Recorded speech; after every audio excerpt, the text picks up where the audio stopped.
trong lúc sợ chiến nữa mà tàu chạy nọ chứ nên họ làm tập cái nọ chạy chứ nữa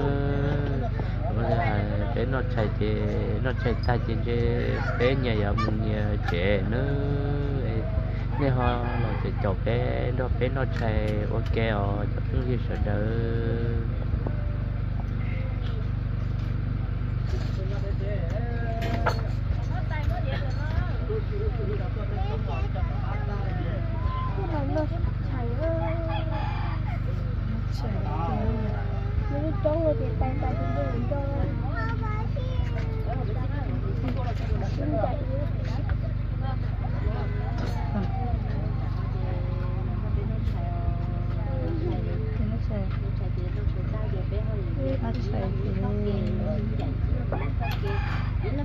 thế thì cái nó rất là hay quá này cái nó chạy xe mà đi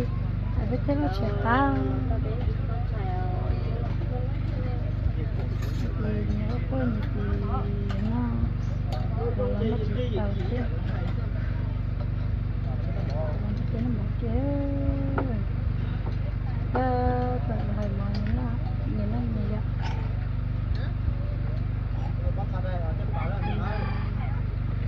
cái nó chờ cái nó nhìn rồi nhìn nó có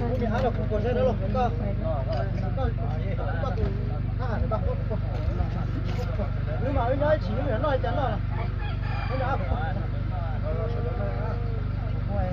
nó sẽ tập từng thang thế mà cái gió thì nó là một kiểu lắm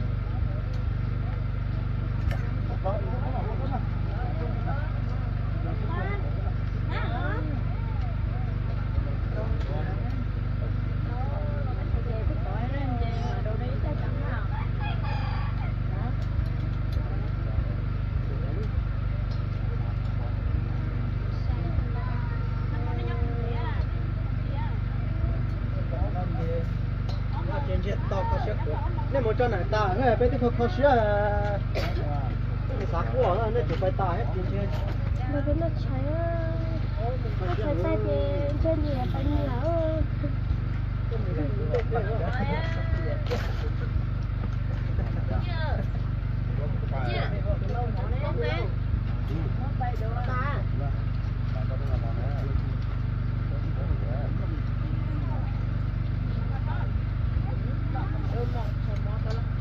nó tại vì nhìn trên nhiều chơi lên chơi bên nhiều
rồi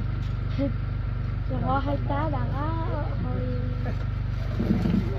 sao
cũng là một cái nọ chế để băng ở nó chế cũng ta chỉ để băng phải chế nó chế ba chế để ba chế gì lòng ở phải chế với đang ở phải chế ít tiền là chỉ phải ở phải chứ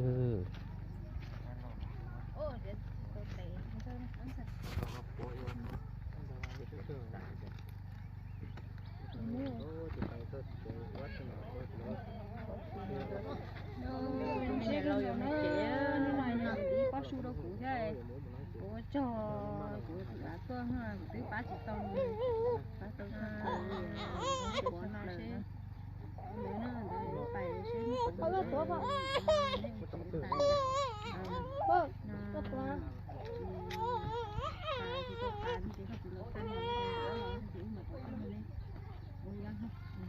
đời mà hơn đủ rồi đi thì thế này chứ cháu phải nó sẽ có hơi cho tí nữa rồi đi mọi người của họ của tôi nhớ của hai bạn cho nên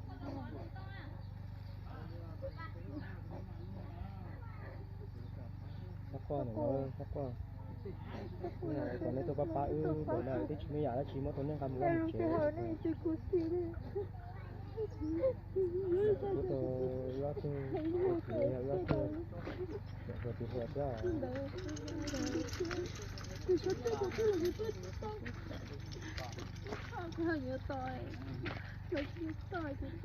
tôi thôi bây giờ tôi nói giá nuôi của bạn tất cả nó cả chơi sáng sổ này không biết sao cũng mua luôn lo chứ nhưng mà đây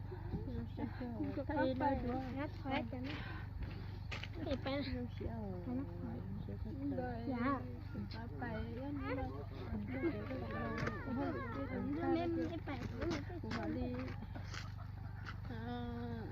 nếu mà có quên nó mồi cái gì lần này thì cho để mình được quên mà mình có cái này là phải có gì đỡ nó đây nó là nó lâu rồi cái đó chỉ làm chơi có mà không làm có phải nó ra cái nó bên cứng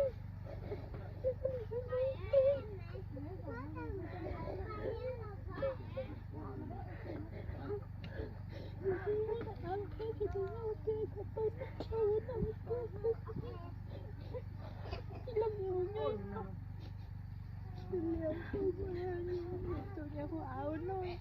tôi nhà kia nó sẽ thật lại thì quỷ sẽ phú nên tôi than thoại quỷ nó sẽ than thoại nó sẽ đời nó chỉ cho hay là cho con lỗi để chỉ thằng này nữa phải là nó phải nó chỉ luôn phải là bên nó nhoi em hóa chỉ lo ha nước của này có chỉ lo ha không có chè ha mà tất cả tên thằng đấy quay anh nhoi đâu có hai tên bình nhựa nữa đây là nè thôi của hai quay chỉ lo cái con nó tiêu dần để nó chống được cả chúng bớt soi còn nó cho còn tôi chỉ thằng là tôi phải gửi thế nhưng mà là bán này của thế của tu thọ chỉ có nên ở tu chỉ thế nên tu có phải là chỉ mới là chỉ có nên cho ăn hàng được cái mình nhớ nó thật là tu sẽ thì nó cũng hơi giả chiều rồi bé ship boy ship ba cái tàu luôn tới cái gì luôn cơ nữa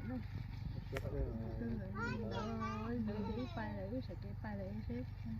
mà nè chạy vô rồi mà đi lo chết trả gì mà ba đỡ nó nhá nên thử một lon đi mà lo chết cả đi bỏ đi bọn thân đấy bà bọn tôi nhau học chơi anh lo tờ lo bọn thôi anh lo nàng nữa không ít lên em muốn chọn đấy nên sắp đến lúc sắp tới ít nhau play thắt chạy để nên hiểu chơi bắt san nữa thì đấy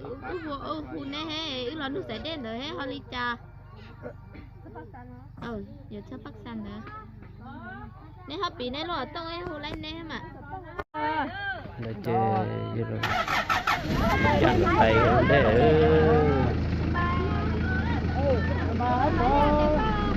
nói nữa rồi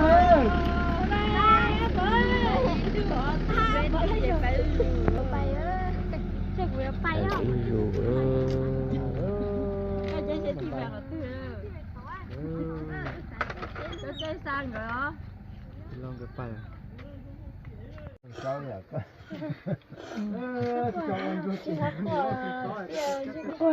ai có ai chàng tí cái gì cho nó bé bay nó bên ngoài là nó sợ lắm nên ba phải chết ta là chơi chuẩn tí lòng rồi ho để sợ lắc cá là chơi để ho thì họ in làm nó sẽ chỉ tí chú xem cái tụi các chị có được không? Nó nên mà làm cá. Nó lâu mà. Vô với nhà thì chỉ khó chia liền. Thế vô phải chế. Tụi các chị chỉ thuê cái nhập bó. Lo chỉ phải lo họ lừa về chế bó coi là nhớ khó chị. Nhớ cơ họ lừa. Là thấy đứa này rồi phải đâu. Phải cho nhớ phải nhà. Các chị nếu mà nó phá là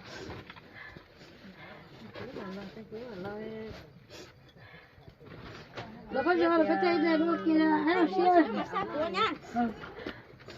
No, la fetta non è là. La fetta dove sto con la fetta dove. Io poi ci sto molto per la perché io. tụi các chị.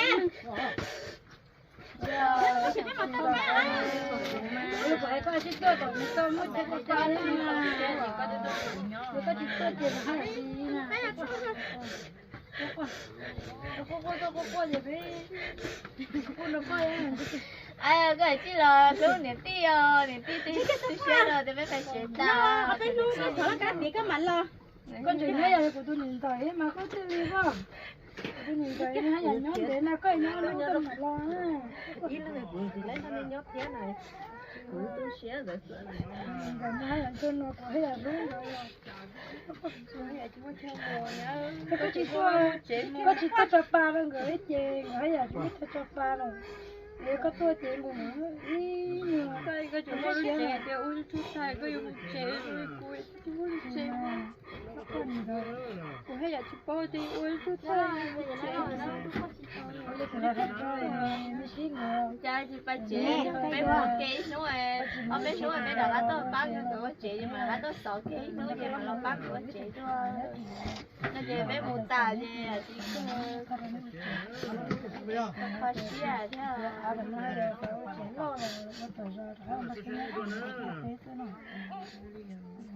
Đây đó vậy thôi.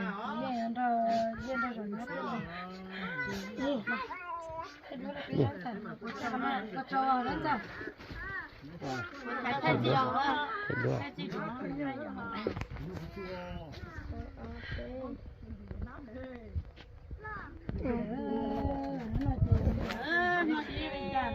mới chán nói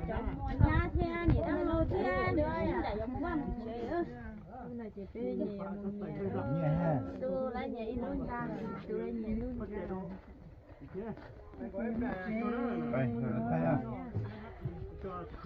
Cái to vậy nhau kia rồi nhau con nó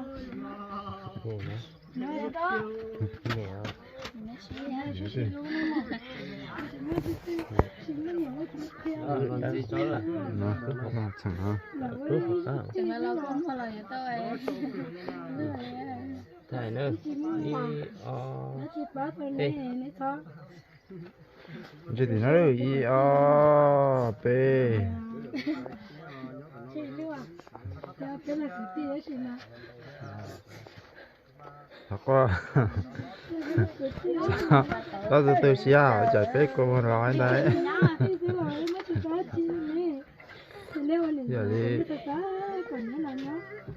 giờ đi bé hay nó thật họ kể từ từ xia mà thật hỏi là gì đi chỉ qua mà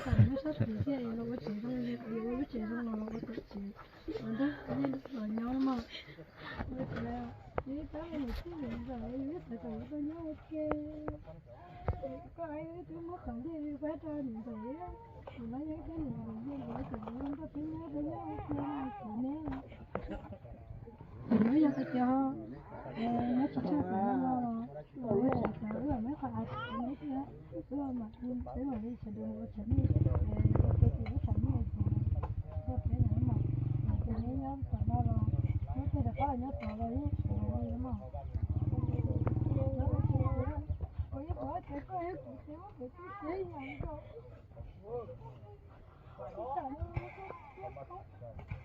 nó thải cái tu xia nó thải cái tu xia cái thả họ lông xia chưa thả họ tu xia chỉ từ tu xia liền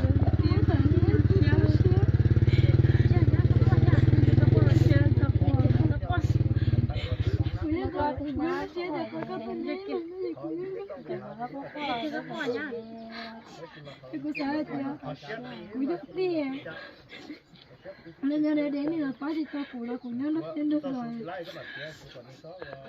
bây giờ là phá ta phụ của tên nhớ tên một tên có tên một nhớ gì của phá ta thì bây giờ sai thì của tôi mới lấy rồi chứ của tôi mới cười thì tôi nhớ như của chị tôi mới tên như tôi không có tên của chị tôi thì mới tôi của tên gì đó tên tôi không nhớ ra chứ của tôi chỉ mới tôi của tên bao nhiêu người tên cái này chỉ nó có một loại đấy là chi tuổi tôi bán này giờ một cái tôi ta bán rồi giờ nó sẽ một cái giá chi là của tuổi trẻ như cái trẻ trẻ không có tuổi mà là cái đó là mà này nhưng mà này như khai ý là nó sẽ có khai ra nó chỉ có cái có tôi chỉ cái nó bán rồi giờ nó sẽ dùng cái khai ra nó tôi sẽ tôi sẽ dùng cái cái này giờ sẽ là cái sẽ luôn thế phải rồi rồi bé của chị của tiền nó chỉ chẳng nghĩ không ngon giờ giờ tao cũng rồi là giờ trái vậy nhưng bằng như tôi ai chỉ bằng nó thì biết chỉ muốn nó là biết chỉ giống thế đâu sao đi ra cô giờ cái ta thừa của tôi bị đã đâu số là sốตัวrồi sẽ tiếp thì giờ mới chỉ nhớ tụi nó như lú nè cho dùng là tụi xe tụi chiêu đi qua tụi nhà là tụi xe tụi chiêu nó rồi đi một chè là đi chỉ giờ tiểu ra qua nó sẽ đây là chè lá chè hai đi bây giờ tôi sẽ chỉ cần nè tôi sẽ chỉ cần cho nó nhỏ nè cái món của nó sẽ tôm người thấy có đi du lịch như sao có lúc chút chế thật quá có thể bị trả bị đúng có thể bị đau lâu này có lúc chế có sao quá tôi sẽ chỉ cần cho nó nhỏ hơn rồi là tôi sẽ có một nó qua ở chế tết này nó của bé một cái lúa chế tàu rò bé mà trả một cái lúa tàu rò nên mà nhớ tàu rò bé sẽ đem nhớ tàu rò tôi tết bé mà sẽ tôi nhớ tàu tết nọ nó mà nên này tôi chế như sau tàu nọ rồi tàu rồi thì ít nhiều đến rồi lúc vào đấy lúc đầu giờ trường không mới được rồi thế hả cái thứ màจะสั่นเนี่ยthì hếtจะcái là cái mà mới nó được rồi nó chỉ là còn nó thì nhớ ở tết nữa nó phải rồi nữa nó phải rồi thì chế tết ra tàu nọ ya có有lúc chỉ trong còn nó có cái chuyện này nó còn phải thiết sự này thì nhiều lúc chỉ đắc khỏi là chuyện tôi rồi nó mà rồi từ đó giờ nhá nó người này cái tôi nhá người ta cái tôi cái nó cái này nó mà chỉ qua đấy có ba sông quầy á chị tuổi tôi lúc chỉ nó chỉ có tuổi rồi nó mà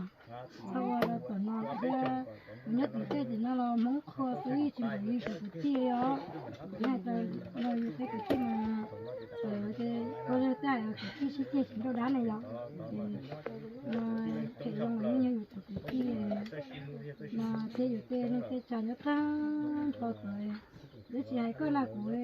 sao thì có cũng số là thì cũng cho sắp rồi rồi có những cho người đó thì cũng có thì theo ý chăn thuyền cái thuyền lại cái nó thấy đó thì như là ba tao chỉ nó chỉ nào nó tao đó mà có chả như chả thì cái là nó cái nhà thì chỉ tới chăn cá thì chỉ biết nó tự qua ya cái sự đó qua cái này nó sẽ cái rồi cái giờ chăn tao rồi xí rồi mà đi xử xí phải nó có chăn tao cho nó sẽ là chăn chia là còn cái còn nó thì nó té thế nào còn nó là té thế nó chỉ nó cái là cái xí cá xí phải liệu mình cái gì mà do giữ sẽ là cái mà bây giờ thì bọn mình sẽ đến đây chị đi theo chả có để các trường bác sĩ là bé thôi cái chế tôi tách cổng thôi ha chỉ liệu chỉ thấy là nó có tôi xe nữa mà nên nhớ ai tôi xe thì cả là chỉ nó xe bé nó chỉ mà anh nhớ là anh muốn cái gì rồi đó anh muốn tôi mà đi chỉ phải lấy con để sao chế nên nó gì ô lấy lúc nó ô lấy lúc mình sợ rồi nó xí đai nó tôi có bay nó tôi chéo nó mỗi chuyện đó chuyện đó nó sẽ là nó mình rồi nó rất là lấy cho nên cả một tuần xài rồi nhưng cái tôi tao đấy thì tôi đã lo cho mình đã lo cho mua khủng bố nó cho nên cả nó chắc tôi sẽ rồi mua sao có cái mình nông đây thì nó thôi trên thôi rồi tôi nhớ nó chỉ ra con chun nó có rồi có tiền đi năng người nó là một tờ nó mà cái gì mà ấy mà bé mà đi cả là nó lên đó năng đi là ở xe thì là mình chỉ đi mà thì là mình chỉ đi cái mình nhỏ nó chơi nóอยู่ตรงตัวก็เชื่อได้ในตรงนี้เราก็เชื่อrồi rồi mình nghe lấy là với mình ชื่อชื่อcái đó là cả liền mà đó tôi rồi như này tôi có bay về chúng nó xỉa nó đang làm cũng xỉa nó nó quá nhiều tiền thì lấy cho này từ thế mà không nhiều tôi mà tôi luôn nhá có đi ót nữa gì á quay tên đúng rồi chuyện chứ để sao thật ý nó chả đang cái chút nên thôi của chuyện chứ rồi nó nói bé một chuyện giờ tiền cao chỉ cho cái từ là em mà đặt thôi mà bé mà nó có tôi nó nấy coi nó rồi cái chỗ phải tôi nhớ đến cái có vậy rồi thế nào nó chọn cái lúc tao ra có ha nó lúc chết té là nó lúc tôi nhau té là nó lúc chọn cái lúc tao ra có ha ya thôi cái mà nhà lúc chết té sơ nó nó nó chết có rồi thì mẹ lấy nó coi mà cái tôi nhau ok nữa mà nó cũng có cái chi phí hết sản phẩm đó nó tạo cái việc chua cho con à có chỉ mua một chuyện nhỏ là té ra ya chọn cái lúc tao ra ta phải ra tư vô tôi đi chơi đi chơi đã có lò cũng chỉ mấy kho cả chỉ nhau có lò gió thì chỉ chết ta thì cái gì giờ có vô khả năng là mình phần đầu có thì mình lọ có thể tên là nó lọ thì có lần cho cái nhát tỏ đua cái mới sợ còn những nhân ra này lọ là đi tuổi gió tuột lại chứ nó phải dùng lắm mà chứ sáng ra thì thì nên sao tôi sẽ được của thì có chịu để thằng này quy xả tiền chơi ước khiển này cái sự phải như vậy ước nó là nó học tiếng chỉ biết học ai cái tôi chỗ cái tôi bỏ nó ta thì quay đủ xả để theo này chỗ tiền này chỉ tôi sẽ được ước chứ tôi khó tiền cái này nhá chỉ mong thì xả tôi nhỏ rồi nó chỉ cái chỉ một cái chơi nó họ tôi tập cái tôi chỗ ai chỉ một cái chơi nhỏ thân cho cái chỉ có ai làm cho xỉa thì thằng chỉ một máu mà chỉ lo tiền này một máu giá tiền lúc quay nhiều sẽ máu là chuột gì lần thì ba chỉ tông chạy vô đi coi mỗi cái tôi nhảy luôn bút tết tết nó mỗi cái là cái nào cái nào cái chúng ta dùng cái cái lúc chỉ lo thì cái là thằng đã coi từ từ rồi nó mà thì có nó thì ก็จะเป็นอย่างนี้ไม่เสียเนาะเอาอย่าจะแล้วมาจะใครชอบก็nó mặc xà cái gì của tôi không có biết hay chắc khai rồi cho tôi sẽ xin nó mua nên tôi cho sẽ thử cái để nó là cái cái thì là nên là bị cú được cái quậy tí ní nè nên là cho chỉ là hay vậy cái mà nó sẽ được tốt rồi để đó bây giờ tao có qua qua nó chẳng lắm ba để đã lo con đủ là nếu mà nó vào cái chỉ là chỉ nên tôi là chúng ta là ba mỏ cái sù cho anh em cũng sơ đúng sẽ thử đấy bây giờ nó sẽ sắp tới cái lần cái lần này nó tao nó mà nên đó nên giờ nó quay cái tuổi chị bị giàu nhé chị do rồi với chị khi thế kêu nó đánh ra đó lúc qua tuổi xía nhà của sợ thì cũng chân cháu đi chụp quạt đi có điểm to té là to té cái bữa đó tôi treo mà cái chân nó tiếp phải mũi giòn lại rồi chụp bọc ai cũng tiền sẵn sẵn con sao con sao con con sao thả cái tôi xem thả cái tôi xíu mà chờ thả cái tôi xíu mà nó chờ tôi bắt là tôi sẽ sẵn này tôi nên tôi nhẹ của tôi mua chỉ tôi khó là chỉ nó đến cả tôi nhẹ tôi nhẹ đã luôn rồi cái là tôi có đã luôn rồi cho đã áp một phần nữa tôi đã luôn tôi xíu rồi tôi tôi nhẹ đã luôn rồi mua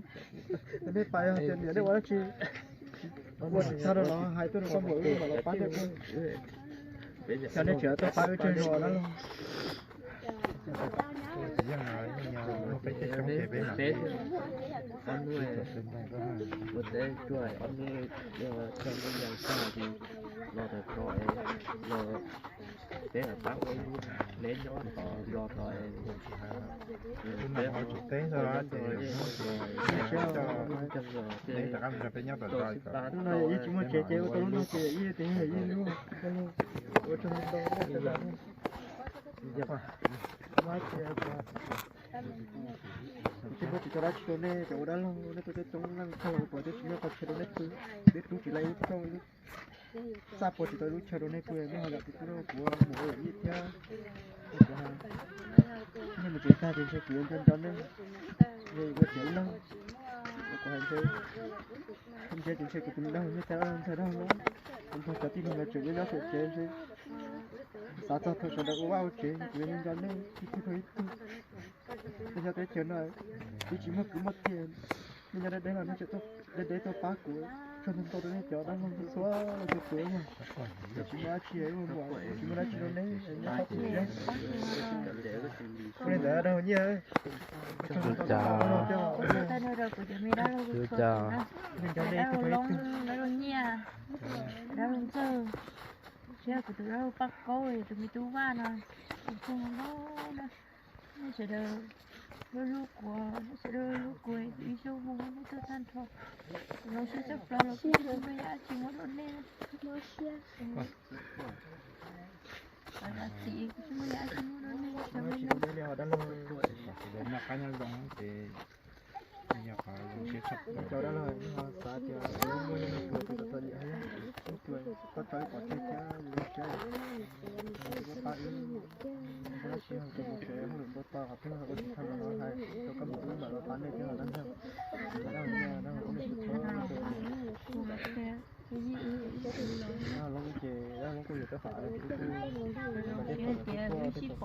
nó là chỉ là tôi vừa đấy sẽ thêm một cái nên chỉ phải là chỉ một cái chỉ nhiều chỉ chua chứ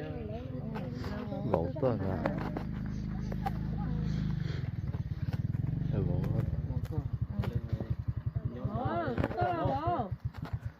Tết rồi nè họ nho tôi dẫn ra là thì cái mà như chị bác ơi tao quay lú đâm nè nhá nhá rồi lên thôi giỏi à của cái chị thằng chân nè nhoi là hú tập cái tê tê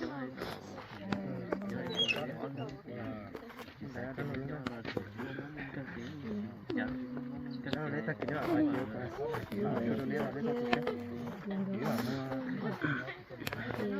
cái nó đánh nhau lên đó qua để nó lấy chuyện to papa ư qua chúng tôi chán tôi dạ sau đó là nó có bán được của chơi người ta là những hỗ trợ trong thì đó là yếu thêm cái đó chả thấy cái những cái của tôi bán cái cũ của chế thiết trong chế cái của nó xé nó nên ông chế là của ấy của chúng nó đâu cao đó là cái gì đó là nên tôi của hai nên tôi thành thật này nên một chế là của chúng nó chỉ tôi phá ra chỉ một tôn niệm nên một lần nữa không tôi không tôn niệm sao tôi xé theo không nên một nên một chơi nhau có từ một chọn nhẹ nó nên có lá chứ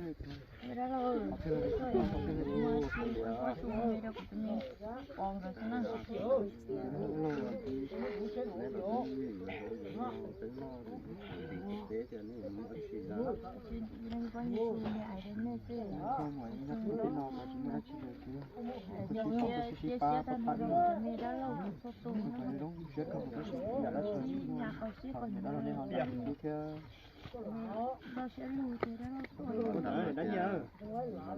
không có nếu ở trên nó hai đôi nó có thể là mà đi lọc bán này theo không câu hai tần son để là sức tua gì tụ đối tụ thì là bật tua thế là sức tua thì cũng tua nữa tôi bỏ đến lúc chơi tôi tăng tăng nó thường thế này thì có chơi này có thể là xe nhưng mà chỉ cần là có mới một lá chơi hai thật tí lâu tan cho thì có phải chơi để tua để tụ có tiền sẽ chỉ lái là có vỏ cả lái đó này tụ là tôi dùng để nã thì bố còn lái còn lái thì mất chơi chín luôn đó là cái sao thì là chỉ tua thế nó chỉ thả thì nó lâu cái tiền cái tua thế nó thì ổn định thì cũng dừng cái thế chứ ổn định cái bắt đầu cái cá mà cái tua đến nó đánh đến nó lưu tiền lấy nhiều chơi cái gì đâu xé cái dấu hiệu quá chứ cái gì lại cho tôi tí rồi sao sao gì nó phải nó chơi cái tiền của tôi sao chứ giờ muốn nhẹ thì ta lấy quay lúa rồi lấy gì sật sật nhẹ thế thì mà thằng người ta lấy đứng ba lấy rồi quay chế là nó thì nó bị đi cho nó sao thế không搞thế nào là cũng rõ được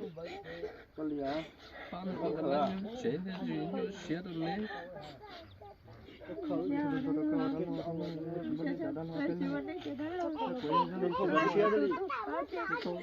nó tụi tôi mua cái đó luôn chứ nhưng số lượng tôi thôi ai chơi chúng tôi chụp bao nhiêu cái không giá một nốt mà nè cái chỉ là chế thì nó xé cái chỉ là có người có chơi bao nhiêu lần là bắt phá cái đó chỉ phá chơi chứ cái tiền là sao đó đâu sao rồi đó là đúng rồi nó qua đi cả qua đi chơi thế là tôi cho nhưng mà chơi chơi có khó chơi này của cái gì vậy nó chỉ là gì cho nó như tôi thấy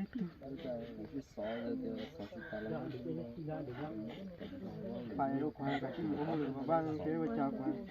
tôi lấy là tôi lấy là vợ chồng trai có tay đúng không nó tay thì tao tội cha rồi có gì mà nó tội cho để nó tiền đó là chỉ phải mà chỉ có cái gì mà trả lời bác con nó cái phải phát phải như thế thế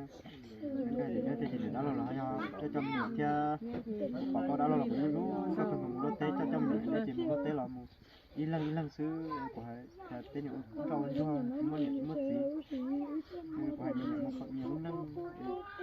như cái hay với cái gì trẻ thì chỉ mất năng lo nhiều tao nghĩ là có cái cháu đó là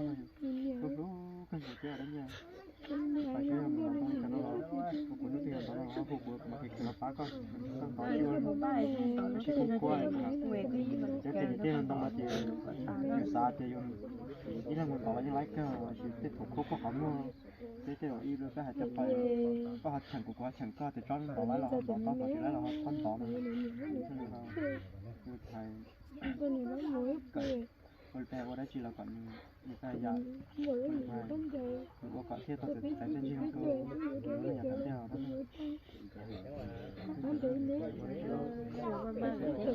kiểu giờ chỉ chọn ว่าจิตแม่ไม่ควรเนี่ยหมอตัวนี้จะหมอสูจะเสียกิ่งกับน้องหมอจะได้หมอแล้วน้ำมันต่อด้วยเขาหมอเนี่ยเยอะเลยตัวนี้ซื้อแล้วเราจะส่งหาที่ผู้คนนั้นจะนั้นส่งตัวนั้น จะ ตัวชิคอแล้วตัวป้าสาวเป็นที่เราไปเที่ยวเนกเกอร์หรือที่เกแล้วก็ยี่ว่าจะเที่ยวมื้อเนี่ยเจ้าเดี๋ยวเราเที่ยวตัวตัดเทศเนี่ยยี่ที่ตัวนี้เลยตัดตัวเนี่ยว่าตัวนี้จะเที่ยวกันไปเที่ยวกันแล้วผลมาเช็ดก็ไม่ได้ผลขึ้นมาแล้วนะมั้งได้แล้ว ไม่ได้เจนี่ก็เลยจะเป็นอย่างก้าว อันที่ไปก่อนก็จะต้องโตเชื่อที่ไปใช้วันทุกที่ก็ต้องมาเชื่อเลยถ้าคิดที่ก็ยังน้อยอ่ะแล้วก็ต่อต่อร้อยนี่ก็จะเอาที่รู้ตรงไหนที่เดียวช่วยเรื่องต่ออย่าเดี๋ยวก็จะตัดกินต่อเลยเดี๋ยวลองดีสักก็จะไปเชื่อจัดก็ต่อแล้วคุยถึงแล้วก็ตัดอะไรล่ะที่นี่ที่ใช่ก็ถ้าอีตอนหรือหัวก็ที่แบบกันได้นอนอยู่ที่เชื่อคือก็ใช่ไหมตื่นดีกับตาเลยหมอพัดจีลมว่าเดี๋ยวนั้นจะไม่ใช่เป็นจากสีหน้าใครก็ชนตัวตัวตัวนี่มันจากที่คู่ตัวด้านล่างระยะคู่ตัวหัวเทียเป็นเฉดนะเป็นเฉดจากที่คู่เทียแล้วที่เราไปว่าที่ชุมชนตัวมันตอนนี้มาจากที่จะมีกี่ที่ตู้จะมีเยอะได้ยิ่งยังไม่รู้เกี่ยวกับแล้วพอจังเลยอ่ะลงเชียแล้วความจริงชนจะตัวเนี่ยจากที่ตัวเตี้ยตอนนี้ต้องทำให้เป็นตัวเตี้ยได้เรื่องเจ้าตัวที่เจ้าตัวนี้เจ้าเนี่ยเจ้าที่เส้นกับเตี้ยมันดูมันที่มันเนี่ยอยู่ที่เราใช้ยิ่งที่มันได้ลงรู้เชื่อแล้วจะคุยกับเจ้าเดี๋ยวเสร็จแล้วเราจะเชิญน้องไม่ใช่จะต้องเชิญกันเนี่ยเที่ยวจะมีเที่ยวดูตอนนี้ป้าจบแล้วเราเที่ยวจะก็จะหมดแล้วไม่ได้จะนั่งผมหาว่าจะไปที่เราจะไปเที่ยวเนี่ยป้ามันจะจบไปเที่ยวจะนั่งเที่ยวแล้วก็ชีอยู่ที่ชาชีเชิญเนี่ยที่จะคุณเราคุณชวนกันเลยที่จะรู้ในต่อไปเนี่ยเกิดจะนั่งคุณถึงนี่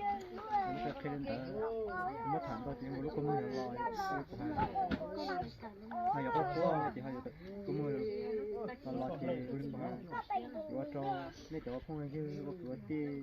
chắc cũng phải SC và sáng cho nó cũng cái thật mình nó sẽ là còn nếu hay là cũng được thì ok thế nó cho cái gì nó lên đó đó là một cái là cái thả lên đây cái đó là hay một cái đi chả đó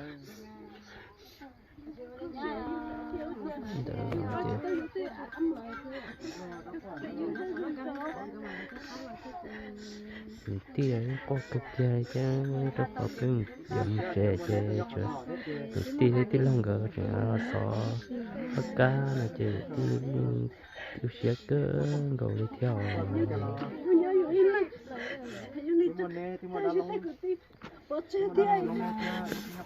Vậy nó biết có con là chỉ phải lúc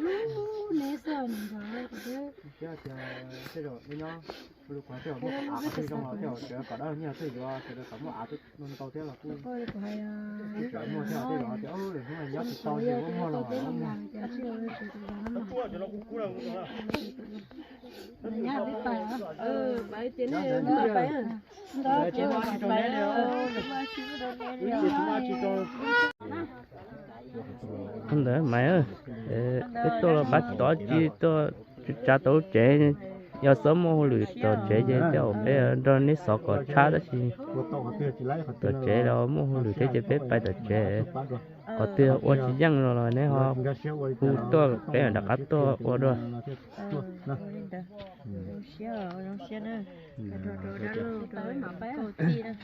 nhưng mà bé cái sĩ mày là cá lọc sĩ để cha nó chè ngon nói chuyện này lấy phải cho nằng ó lằng luôn chúng ta bên nó nét phải cho 这个这个什么吃的我那个么多啊，你那个练着，我家里啊，做个都保那个花，是保好的八到了这些，那这里就我到了，就要可能我养种呢，这东西，我还没得吃好了，然后用去还，ตัวนึงเลยนะจิมซ่องเลยบ่ต่อเดียวเลยตัวนี้ยอดได้เอาตัวเนี่ยสิเดียวว่าตั้งแต่ตัวเนี่ยจะให้เชื่อสิจะให้เชื่อเนี่ยเราเชื่อรอมาสาธิตปาดรอจะเราเชื่อปาเชื่อว่าทานเราให้ตัวนั่นเราหาปานเนี่ยเถอะก็มาลงเชื่อเดี๋ยวตัวเราปานเนี่ยจะจ้องนึงมื้อคอยนึงมื้อคอมื้อละชิจะได้ทอดสิตัวเราเนาะว่าตัวเราซ่าเนี่ยที่เจตัวอย่างนั้นจะเนี่ยจะก็ให้主要是都保持保护花，所以大家我们觉得对我知道，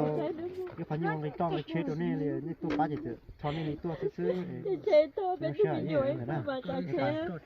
哎，这些我去啥？啥也是，好对好，我去看到了哈。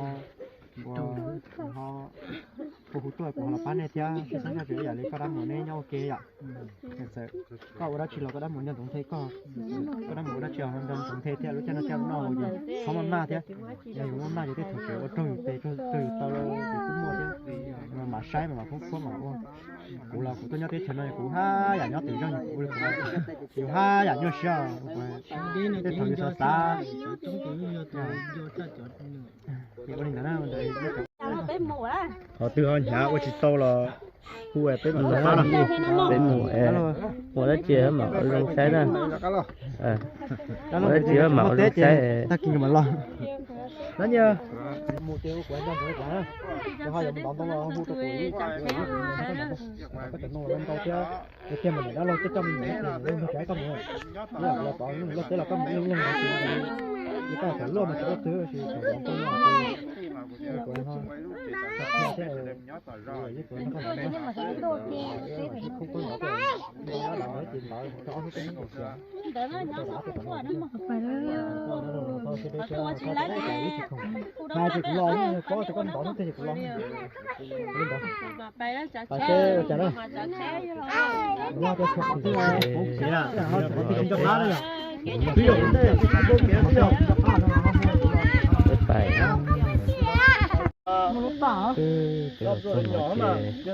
lá chế họ đã bắt to lá chế to thì biết chừng là kho chế nó cho lá chế nhỏ lá chế kho nó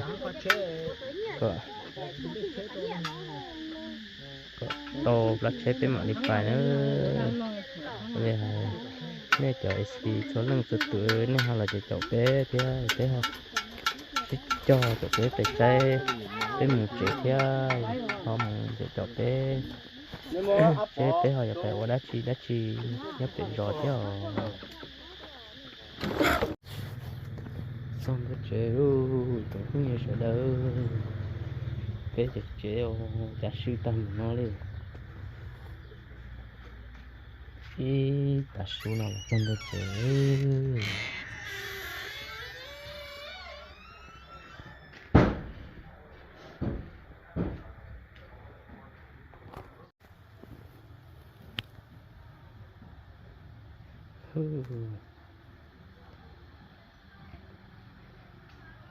rồi chơi cái này chơi được biết chơi rất ta đấy không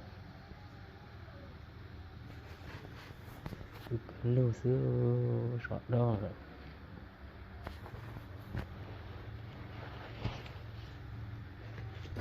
ấy chuyện nó lên